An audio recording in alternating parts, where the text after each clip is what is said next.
Ilang ano na po, ilang taon na po kayo naglilinis doon? Bali po dito sa current job ko ay mga 3 years pa lang.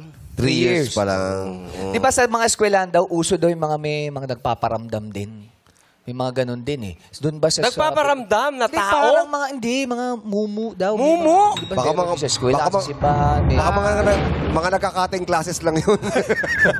Hindi ba Tumatakas. Oo. Sir, Meron bang mga ganun sa eskwelahan? sa pagkaalam ko naman sir, halos lahat ng establishment may mga nagpaparamdam eh. Meron na ba kayo naramdaman doon sa pinagtatrabaho nyo? One time lang. Ay, Ano yung naramdaman nyo? Kasi yung kasama kong naglilisan CR ng babae, ay may naramdaman daw siya, walang tao ang CR, may nag-flash dun sa cubicle. May nag-flash? Walang tao. Baka naman, nakaganon. Hindi sir, hindi sir. Hindi nakaganon. Bigla na lang may Bigla nag-flash? May nag-flash kasi kung may tao sa loob nun, dapat bukas ang ilaw. Oh. Pagpasok ng cleaner, dapat alam niya may tao. Kaso yung- wala. Yung mga mumu pala, nagpa-flash din. Ano? Oo. Pero minsan talaga ganun eh, di ba? Yung may ano tapos wala naman tao.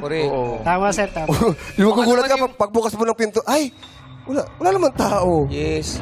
Baka yung multo nag-number 2, kaya kailangan i-flash. Kaya nga. Oo. Diba? Eh, ano ginawa nung kasamahan mo? Ay di, nagtatakbo siya palabas, sumisigaw. Tapos sinabi sa'yo, Oo sir. pinasok mo naman yung yung banyo. Pumasok ako sa CR ng babae, pinakiramdaman ko, Wala naman. wala na. Baka natakot sa'yo yung multo. Ay, hindi sir. Sana sinilip nung kasama mo. Ay, hindi sir matatakot sa akin kasi lahing vampira ako. Vampira! Joke lang, joke. Joke lang.